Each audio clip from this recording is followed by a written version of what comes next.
Survive करना बहुत मुश्किल हो रहा है। आइए बातचीत करते हैं, क्योंकि काफी अच्छी जानकारी रखते हैं और टीवी डिबेट में भी ये इन मुद्दों पे काफी चर्चे में है। आइए इनसे बातचीत करते हैं। किस तरह देख रहे हैं सैयद जवाद, आप ये बताएं। देखिए, अभी हालात ये हैं कि अमेरिका ने जो है अपना स्टैंड को चेंज, स्टेटमेंट ये आया है इस, देखिए नई नई डेवलपमेंट सामने आ रही हैं और उसको देखते हुए ये कहा जा सकता है कि अभी इजराइल को इस राइज उनको उस पॉजिटिव वे में नहीं मिले, इसीलिए अमेरिका ने ये एक स्टेटमेंट दिया है। सर्वाइव करना बहुत मुश्किल हो रहा है, ऊपर से जो भी उनकी इमदाद के लिए, मदद के लिए जो सामान जा रहा है उन्हें भी रोक दिया जा रहा है। नहीं, फलस्तीन के मुद्दे के ऊपर तो स्टैंड बिल्कुल क्लियर है। भारत सरकार का भी अब तो स्टेटमेंट आ गया है कि फलस्तीन के साथ खड़े होने की जरूरत है, क्योंकि गाजा के ऊपर ये तो सारे रूल्स और रेगुलेशन की धज्जियां उड़ा करके फेंक दी। खास तौर पे यूनाइटेड नेशंस के अंदर आपको जंग के अंदर ये चीजें मुयन करना पड़ती हैं कि भाई आप स्कूल्स के ऊपर, हॉस्पिटल्स के ऊपर बमबारी नहीं करेंगे, यहां तक एम्बुलेंस तक को नहीं छोड़ा जा रहा है। किस तरीके की आप मतलब कौन सी ये जंग है? ये तो वो घटनाएं हैं जो एक वक्त में नाजी जनवरी के अंदर देखा गया था कि किस तरीके से घटनाएं सामने आ रही थी। सऊदी अरब के प्रिंस जो है शेख सलमान भी पहल करते हुए दिखाई दे रहे हैं। किस तरह आप देख रहे हैं इन चीजों को? नहीं, देखिए किंग सलमान की अगर मैं बात करूं, प्रिंस सलमान की बात करूं, तो इस वक्त मुझे लगता है बहुत अच्छा एक उन्होंने मूवमेंट लिया गया कि उन्होंने फौरन जो है बात करी और बात करने के बाद ईरान और सऊदी अरब के बीच जो बात हुई, उसके बाद एक नया डेवलपमेंट जो सामने आया है कि भाई गाजा के मुद्दे के ऊपर चुप नहीं बैठा जाएगा। जिस तरीके से देखिए आप कि इजराइल को चौतरफा हमलों का सामना करना पड़ेगा। अगर उन्होंने जमीनी ग्राउंड लेवल पे ऑपरेशन स्टार्ट करा तो नतायज बहुत खतरनाक भुगतने पड़ेंगे और हम जहां खड़े हुए हैं वो बिल्कुल थर्ड वर्ल्ड वॉर के मुहाने के ऊपर खड़े हुए हैं और इसके नतायज बहुत लंबे दूर तक जाएंगे। देखिए प्रॉक्सीज जो वॉर होती हैं उसमें ईरान जो है बहुत आगे है प्रॉक्सीज वॉर करने में, जिसको कहते हैं एक तरीके से गोरिल्ला वॉर्स।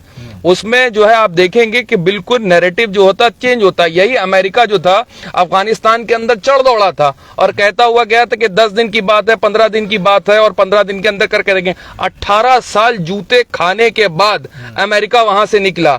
और यही दूसरी जब उससे पहले की जंग थी जब वो इराक के अंदर कूदे, इराक के पास अपनी मिलिट्री थी, 5.5 लाख थे, लेकिन नहीं टिक पाए। क्यों? क्योंकि प्रॉक्सीज वॉर बिल्कुल अलग होती हैं। प्रॉक्सीज के अंदर जब आप गाजा के अंदर एंटर करते हैं तो बहुत ज्यादा आप देखेंगे कि बहुत ज्यादा मतलब गलियां हैं, तंग चीजें, उसमें आपको पूरी अपनी मिलिट्री मूव करना, चीजें करना, बहुत दिक्कत का सामना होगा। और पूरा ऑब्जर्वेशन लेने के बाद अमेरिका ने अपना स्टैंड लिया कि भाई इतने आसान नहीं हो पाएगा। इसीलिए उन्होंने जो है इजराइल को जो है बताया, समझाने की कोशिश करी कि भाई ठीक है कि अभी नहीं वो मौक़िफ़ आ पाया। और इंटरनेशनल लेवल के ऊपर अमेरिका के अंदर जितना विरोध इस वक्त बाइडेन को हो रहा है, जितना आप यूरोप के अंदर देखेंगे लोग सड़कों पे खड़े हुए हैं फलस्तीन के समर्थन में, और उससे खास तौर से अमेरिका के अंदर बाइडेन सरकार जो है वो बहुत ज्यादा घबराई हुई, क्योंकि अगले साल इलेक्शन भी होना है और इस वक्त बेंजामिन नेतन्याहू सरकार के खिलाफ भी लोग प्रदर्शन कर रहे हैं और खड़े हुए हैं कि इन्होंने आकर के हमको कहां फंसवा दिया। ये तो वादा करते थे कि इनकी मुसाद बहुत स्ट्रांग है, इनकी आर्मी बड़ी स्ट्रांग है, जो बाहर अमेरिका के अंदर और आप देखेंगे यूरोपियन कंट्रीज के अंदर ज्यूज रहते थे उनको इसी ब्याह पे लेकर के आए गए और आज वो उनको बड़े बुरे तरीके से जो है लताड़ रहे हैं। और आपको पता है किस तरीके से बेंजामिन नेतन्याहू सरकार के खिलाफ विरोध प्रदर्शन लगातार हो रहे थे और आने वाले वक्त में आप देखेंगे वो सरकार वहां से हटेगी और जाना उनका तय। इसीलिए वहां के लोग तो अब ये खुद कहने लगे कि ये हमला होने दिया गया जानबूझ करके, क्योंकि आपकी सरकार के खिलाफ बहुत ज्यादा विरोध प्रदर्शन थे और जिसके देखते हुए कि आप अपने आप को सोच रहे थे कि हम गाजा पे चढ़ बैठेंगे, अपने आप को हम बहुत महान नेशनलिस्ट दिखाने की कोशिश करेंगे। देखिए इसके पीछे भयंकर राजनीति है, भयंकर राजनीति है। फिर वही सवाल करूंगा सैयद जवाद के अल्टीमेटम लगातार जो दिया जा रहा है गाजा में घुसने का, गाजा खाली करने का, तो किस तरह आप इन बातों को देख रहे हैं? देखिए अगर वो घुसते हैं, एक तरफ से अगर आप देखेंगे शाम के अंदर जिस तरीके से बशरुल असद की सरकार है और उसको रूस और व्लादिमीर पुतिन जो है वो लगातार स्टेटमेंट दे रहे हैं, ऐसा तो कोई स्टेटमेंट ओआईसी के अंदर मुस्लिम ममालिक भी नहीं दे रहे हैं जितनी सख्त बयानबाजी जो है व्लादिमीर पुतिन कर रहे हैं। वो अगर करते हैं तो वहां से वो सपोर्ट करेंगे, उसके बाद बशरुल असद सरकार को, कि जाओ भाई उनसे करो, और उसके बाद हमास के साथ हिजबुल्लाह लेबनान के अंदर भी चालू होगी, और ईरान की तरफ इनका रुख जो है वो बिल्कुल साफ दिखाई दे रहा है, क्योंकि ईरान के ऊपर निरंतर जबानी जमा खर्च जो है वो इजराइल भी करता रहा, अमेरिका भी करता रहा, और यहां तक कोशिश करी कि तख्ता पलट करने की भी कोशिश करी गई ईरान के अंदर, वो कामयाब नहीं हो पाए।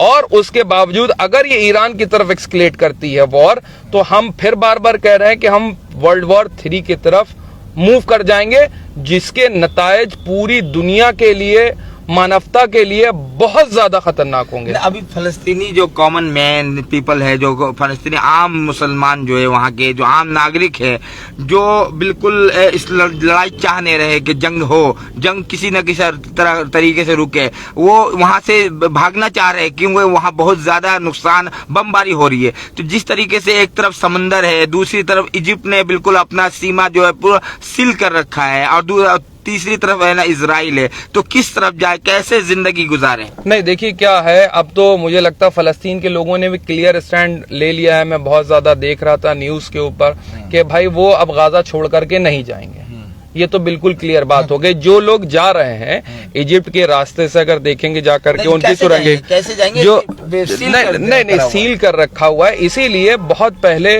उनको ये लगा कि अब यहां से लौटना बमुश्किल है, इसीलिए अब वो इजराइल के खिलाफ खड़े हो रहे हैं। और इजराइल के खिलाफ खड़े होने का रीजन ये है कि जब आप 1-on-1 फाइट के ऊपर आते हैं, आप किसी नई जगह पे घुस रहे हैं, तो ज्यादा चैलेंज जो है वो इजराइल के लिए है। क्यों अमेरिका ने एकदम से अपने हाथ पीछे खींच लिए? हाँ, क्या वजह रही होगी? यही मैं बताने की कोशिश कर रहा हूँ।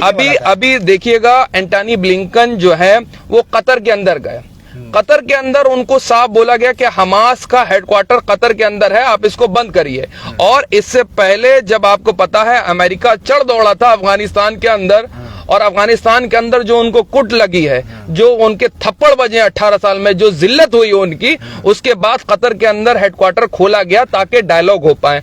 और उस डायलॉग के अंदर देखिए अमेरिका के सेनेटर भी बैठे आकर के, उसके बाद वो सबने देखा कतर के अंदर पीस एग्रीमेंट हुआ, दोहा के अंदर पीस एग्रीमेंट हुआ, उसके बाद जो है अफगानिस्तान से किस तरीके से जो है वो निकला है। अगर ये चीज यहां रुकती जा करके, तो कल को हमास से भी इनको डायलॉग करना होता। कतर ने तो क्लियरली मना कर दिया उनको, कतर ने क्लियरली मना कर दिया कि हम ऐसा नहीं करेंगे। मोहम्मद बिन सलमान का और ईरान का दोनों का इस वक्त जो बहुत अच्छे तौर से बातचीत गुजर रही है, उसको देख करके अमेरिका बड़ा परेशान है। और बहुत ही अच्छा जो है एक बार स्टैंड लिया गया है कि पीस को स्थापित करा जाए, फौज को पीछे लिया जाए। अगर इजराइल ऐसा नहीं करता है, क्योंकि अमेरिका ने एक समझाने की कोशिश करी, यूरोप को समझाने की कोशिश करी, जो अपने वो जंगी बेड़े लेकर के आ रहे हैं, भाई लड़ाई तो हमास की है और इजराइल की है।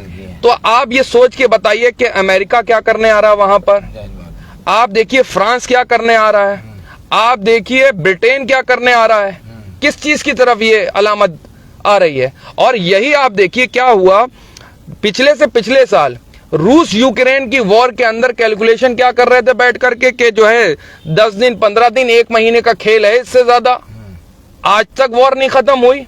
देखिए वॉर स्टार्ट करना बहुत आसान होता है और कहां पर जाके खत्म होती है किसी के हाथ में नहीं, कोई भी प्रेडिक्शन नहीं कर सकता कि वॉर किस तरफ मूव करेगी जा करके। हम वॉर के अंदर हमेशा बड़े बड़े लोगों की जो अपने अकॉर्डिंग एजम्पशन होती है वो उसके बहुत ज्यादा बियॉन्ड द वे चली जाती है। यही हिटलर के अंदर हुआ, पहली जंग अजीम के अंदर भी यही हुआ, दूसरी जंग अजीम के अंदर भी हुआ, तीसरी खड़ी हुई है सामने। जो लोग सोचते हैं कि वॉर के अंदर हम इस तरीके कैलकुलेशन करेंगे, वॉर की कोई कैलकुलेशन नहीं हो सकती। वॉर के अंदर सिर्फ नुकसानात और नुकसानात की ही कैलकुलेशन होती है। लेकिन सही जवाब जिस तरीके से बता रहे हैं, थर्ड वर्ल्ड वॉर जो होने का अंदेशा है, क्या लगता है थर्ड वर्ल्ड वॉर होना इतना आसान है? तबाही इतनी मचेगी उसमें, किस तरह से अगर ये जंग बंदी रुक जाए, अगर क्यों नहीं रुक रही है? इतने दिन हो गए हैं यहाँ पर जंग बंदी होते हुए, इजराइल को लोग क्यों नहीं मना पा रहे हैं? नहीं देखिए, इस बात को डोनाल्ड ट्रंप ने भी बोला कि अब की जंग अजीम, तीसरी जंग अजीम अगर होती, अल्लाह ना करे हो, अगर ना हो, अल्लाह से मैं दुआ ये करता हूं कि ना हो, क्योंकि इंसानी जान माल का सबका बहुत नुकसान होगा।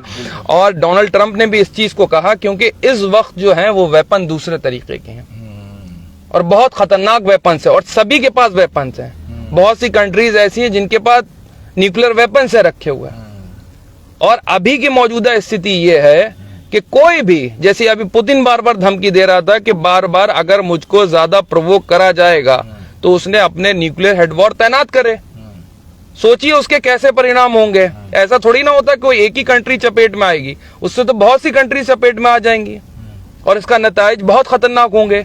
ये तो देखे हुए हैं हमने पूर्व के अंदर। लेकिन आज की मौजूदा स्थिति ऐसी है कि जरा जरा से बात के ऊपर ऐसे ऐसे मिसाइल्स, ऐसे हथियार सभी के पास हैं जो अगर चलेंगे तो मानवता का विनाश ही विनाश होगा। जंग मसले का समाधान नहीं है, टॉक टू टेबल होना चाहिए, बैठ के बातचीत होनी चाहिए। देखिए, इजराइल के अपने निकाती एजेंडे हैं। इजराइल को कितनी बार लोगों ने इस बात के लिए बात करी कि अभी रिसेंटली 2 स्टेट सोल्यूशन की तो कब से बात हो रही थी। फिर उसके बाद अमेरिका ने अभी नए कॉरिडोर जब बनने की, मैं बार बार कह रहा हूं कि नए कॉरिडोर का अभी G20 के अंदर ये नक्शा दिया गया, किस तरीके से जो है मुंबई से वो कॉरिडोर स्टार्ट होगा, मिडिल ईस्ट होता हुआ हाइफा के अंदर जो इजराइल के अंदर एक उनका पोर्ट है वहां जाके बनेगा, फिर वहां से यूरोप के ऊपर जाके कनेक्ट होगा। और इधर जो है वन बेल्ट इनिशिएटिव जो चीन का था होता हुआ जाएगा, वो लगभग जो है वो कंप्लीट कर लेंगे जल्द से जल्द और जाकर के वो पाकिस्तान।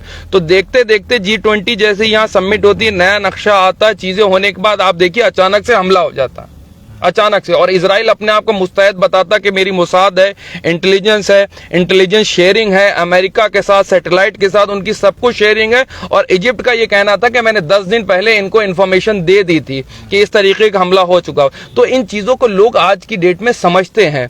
आज की डेट में आपके पास मोबाइल है, इंफॉर्मेशन के सोर्स बहुत ज्यादा है, तो बहुत ज्यादा है। क्या लगता है सही जवाब, क्या ये जंग बंदी कब रुकेगा? कैसा लगता है कि आसार क्या दिखाई दे रहा है? देखिए, अभी तो आसार, अगर इजराइल अपनी आतंकवादी मानसिकता से, अपनी सनकी मानसिकता से अगर पीछे हटता है, अमेरिका और यूरोप जो है जो अपनी कैलकुलेशन कर रहे हैं, अगर उसको पीछे हटा लेते हैं तो बिल्कुल ऑफकोर्स जंग रुक सकती है और बात हो सकती है। इतना बड़ा कि जितना बड़ा इशू ये समझता है इजराइल कि भाई जिसका अभी तक का कोई कॉन्स्टिट्यूशन नहीं, आज तक इजराइल ने अपनी सीमाएं नहीं बताएंगी कहां तक है, उनके इरादे बड़े खतरनाक हैं। लेकिन आपको बता दूं, इस बार की जंग और जो पूर्व में जंग हो चुकी है उसमें जमीन आसमान का अंतर होगा।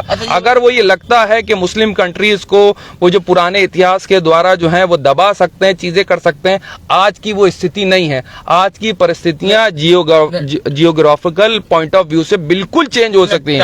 टारगेट क्या है, फलस्तीन या फिर फलस्तीन के जो मस्जिद अक्सा, क्या है? देखिए, उनका टारगेट 2 ही है। एक तो पहला ये है कि ग्रेटर इजराइल को वो जो है बनाना चाहते हैं और साथ ही साथ मस्जिद अक्सा के ऊपर कि इधर टॉक हो रही है, चीजें हो रही हैं और हो सकता है पीछे से जाकर के मस्जिद अक्सा को शहीद कर दें, जो इनके मंसूबे हैं। पॉसिबल है? बिल्कुल पॉसिबल है सर, बिल्कुल पॉसिबल है। क्यों नहीं? उनका तो एजेंडे के अंदर है ना कि उनको अपना 3rd टेम्पल बनाना है, उनको हैकलो सलामानी का जो है ताबीर करना है। तीसरी जंग अजीम की तरफ वो जिस तरीके से एग्रेसिव है, क्योंकि वो बिल्कुल धार्मिक कट्टरता के आधार पर ही इजराइल बना है। इजराइल का बनना जो है वो बिल्कुल धार्मिक कट्टरता के आधार पर है और वेस्ट ने जानबूझ करके इजराइल को खास तौर से अरब ममालिकन के अंदर रखा। और अगर इनका इरादा नहीं होता तो भाई साहब, यूरोप के अंदर अमेरिका के पास बहुत जमीनें हैं भाई। 8 लाख यहूदियों को रखना कोई बड़ी बात नहीं थी, पहले से भी यहूदी रहते थे। अपने आप को बड़ी पीस सोफिस्टिकेटेड जो है आप कंट्रीज बताते हैं कि मानवता के बड़े बड़े लंबे लेक्चर आपके यहाँ से होते हैं। आपने क्यों नहीं रख लिया यहूदियों के? वो तो रहते थे बरसा बरस आपके यहाँ, लेकिन आपने नहीं रखा, आपको रखना चाहिए था। और अभी भी अगर इतनी बड़ी प्रॉब्लम नहीं है तो रख ले यूरोप, इनको कर ले 2 स्टेट सोल्यूशन, अपने देश में जाके करे ना। दूसरे की जमीन पे, दूसरे के घर में घुस करके आप कह रहे हैं अब हम नहीं जाएंगे, नहीं जाने के बाद 80% जमीन किसी की ले ले 90% और उससे कहें कि नहीं अब 2 स्टेट सोल्यूशन की बात करो। पॉसिबल कहां से होगी? बताइए कैसे पॉसिबल होगा? हो ही नहीं सकती। मस्जिद अक्सा पे अगर अटैक हुआ सही जवाब, तो इससे तो बहुत बड़ी तबाही मची जाएगी। जिस तरीके से पूरे दुनिया के मुसलमान का आस्था जुड़ा हुआ है, श्रद्धा है, आस्था है। पूरे लोग फलस्तीन के समर्थन में, मस्जिद अक्सा के समर्थन में, पूरे यूरोप में, पूरे बड़े बड़े मिडिल ईस्ट की कंट्रीज के अंदर सड़कों पर हैं। और खास तौर से इजराइल के भी लोग नेतन्याहू सरकार के इस कृत्य के खिलाफ में खड़े हुए हैं। ये खूब जानते हैं अमेरिका के अंदर सड़कें भरी पड़ी हुई हैं, अमेरिका के अंदर प्रदर्शन हो रहे हैं लगातार, यूरोप के अंदर, ब्रिटेन के अंदर, कनाडा के अंदर, तमाम जगहों के अंदर, दुनिया में लगभग प्रदर्शन चल पूरी रहा है। दुनिया में हो रहा है, पूरी दुनिया में प्रदर्शन हो रहे हैं, क्योंकि ये जो आप कृत्य कर रहे हैं वो मानवता के खिलाफ है, जंग की जो आपकी रिस्ट्रिक्शन होते हैं उसके खिलाफ है। आप सोचिए, बच्चों को मार देना, बुजुर्गों को मारना, महिलाओं को मारना, हॉस्पिटल के ऊपर बम बरसाना, स्कूल के ऊपर बम बरसाना, ये कौन सी मानवता है? किस मानवता की बात करते हैं इजराइल? ये पहला दहशतगर्द देश है जो दहशतगर्द को पनाह भी देता है, बढ़ावा भी देता है, और कमर के पीछे खड़ा होता है जाकर, खास तौर पे अमेरिका की पुष्ट पे खड़ा होकर के जो जैसा चाहता वैसा करता है। चलिए, बहुत शुक्रिया सही जवाब भारत न्यूज़ 91 के फेसबुक में जुड़ने के लिए, और आगे और भी आपसे बातचीत करेंगे, ठीक है।